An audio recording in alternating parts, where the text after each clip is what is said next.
Dans les rues de Yaoundé, la capitale camerounaise, les taxis sont devenus un sujet de peur et d'inquiétude.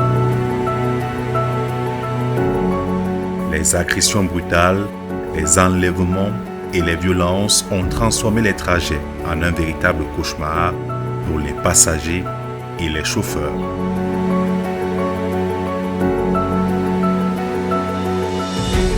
Les syndicats de chauffeurs et les autorités sont appelés à agir pour protéger les acteurs de ce secteur et restaurer la sécurité.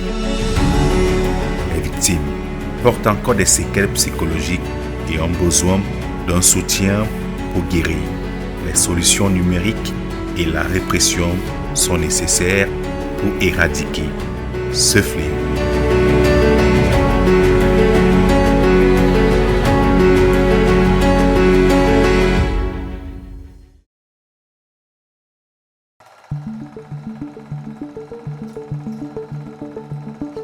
Quand tu me prends un dépôt, si on sort même derrière de la ville, moi je ne suis plus là. Ils ont dit non, on va te tuer parce que tu nous as beaucoup observé. Tu nous as remarqué, on va te tuer. Arrivé à destination, j'ai vraiment pas trouvé le sommeil. Parce que à chaque fois je me disais, qu'est-ce qui va se passer?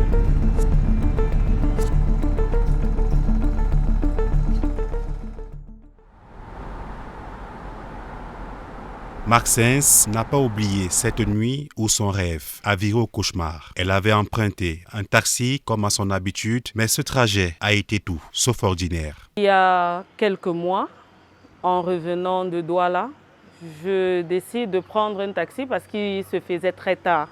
Lorsqu'on arrive à Elik-Djoua, un client stoppe le taxi, il dit 150 Hôtel Manguier. Lorsque le monsieur veut entrer, il ouvre la portière, il met un pied, il me regarde et il arrache le sac à dos que j'avais. André et Fabrice, chauffeurs de taxi aguerris, ont eux aussi été victimes d'une agression brutale qui les a laissés sur le pavé. À mon tableau de bord, il est 5h37. Je vois un monsieur placé où on vend les poivrons là. Il me dit 200 Mokolo. À l'église catholique de Mokolo là. Je vois 3 personnes alignées là. Moi, je sais que c'est les clients. Je garde la voiture devant eux, ils ne parlent pas. Celui qui m'a pris 200, lui me dit qu'il veut descendre là. Subitement, il ouvre la portière. Moi, je lui dis mais mon frère, descends, il me perd le temps. Il me sort le couteau. Quand il veut décoller la voiture pour partir, il tire au frein à main. C'est comme ça que j'emballe. Les 3 autres entrent directement dans la voiture. L'autre me dit avec le couteau que donne tout ce que tu as. Il sort le téléphone, il veut donner. Il refuse le téléphone. Il me dit descendre de la voiture. Moi donc il veut résister, il veut crier. Il me tchouk d'abord. Ça perce mon pantalon, ça me blesse là. C'est comme ça que directement les autres par derrière me tirent le cou sur le volant de la voiture. Il me dit de descendre de la voiture. Quand moi il met un pied dehors pour descendre, lui il traverse de son côté, il monte au volant. Donc il s'assoit au volant. Moi donc étant au sol, il n'est même pas réfléchi. Comme les voitures passaient. Et la portière de l'autre côté était ouverte. Dans ma tête, j'ai aussi le porton tombé dehors là. La voiture pouvait nous courir. Je l'ai donc porté, nous deux on est sortis là-bas. Comme il avait le couteau à main, j'ai commencé à crier au voleur. Quand on m'a fait descendre de la voiture, je voyais seulement la brousse. En voyant donc la brousse, il y avait un petit terrain de foot à côté. Et à côté de ce terrain, il y avait les mâts d'eau. Il venait de pleuvoir. Ils ont commencé à me dire qu'ils vont me tuer. Je leur demande que vous voulez me tuer. Pour quelle raison? Si c'est l'argent que vous voulez, je n'ai que 5 000 francs ici que mon collègue m'a donné. Si c'est le téléphone, voilà mon téléphone. Ils ont dit non, on va te tuer parce que tu nous as beaucoup observé. Tu nous as remarqué, on va te tuer. Depuis plusieurs mois, Yaoundé semble s'être transformé en un labyrinthe où les taxis seraient des pièges tendus dans l'ombre de la ville. L'asphalte est devenu un champ de bataille où la peur s'invite à chaque virage, de jour comme de nuit.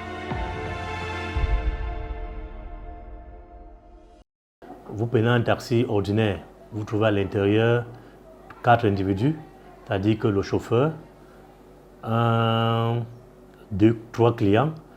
Les 3 clients, il y a 2 dames qui vous mettent en confiance. Et quand vous interpellez au taxi, vous entrez dans le taxi, c'est les premières dames, ces dames-là qui vous agressent. Ensuite, il y a les agressions physiques.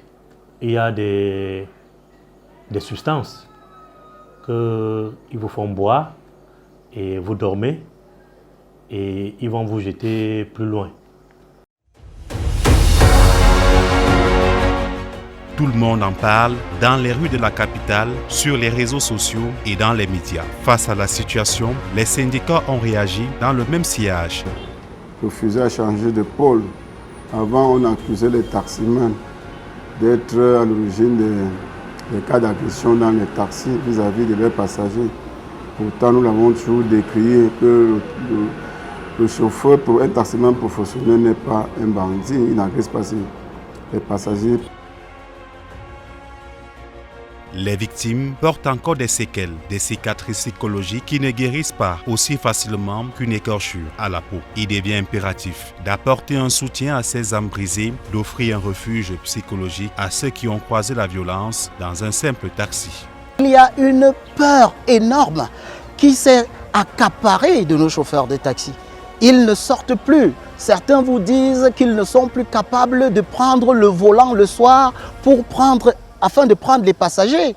Certains prennent le volant, ils jugent au faciès et n'arrivent pas à prendre les passagers alors qu'ils sont au volant et circulent toute la nuit sans véritablement faire leur travail du fait de cette peur, de cette anxiété qui les tient et qui finalement les empêche de faire leur travail. Les bras levés, en signe de protestation, le syndicat des chauffeurs dénonce l'ampleur de ce fléau. Les autorités sont appelées à réagir, à protéger les acteurs de ce secteur et à restaurer un minimum de sécurité.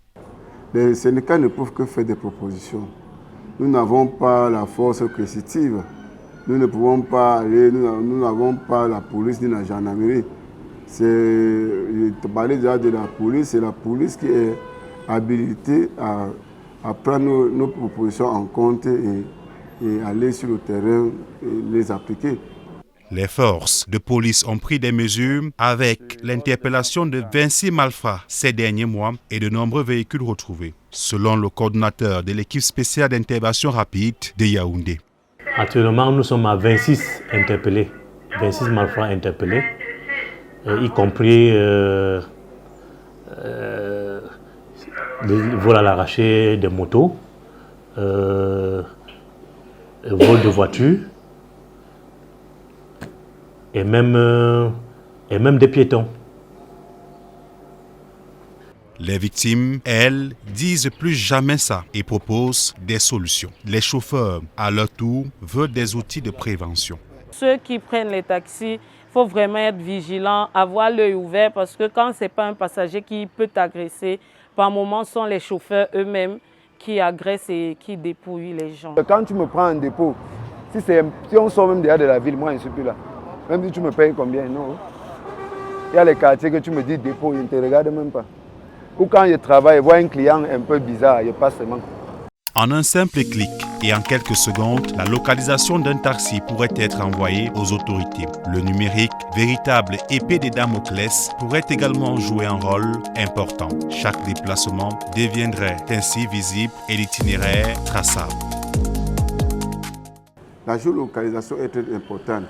Et surtout, ce que nous voulons dans la géolocalisation, c'est les mini-caméras de surveillance. Que nous arrivons à un moment donné, que l'État subventionne ces mini-caméras de surveillance qu'on a installées à bord de tous les véhicules taxis, qui doivent non pas seulement sécuriser le taximan, mais sécuriser aussi les passagers.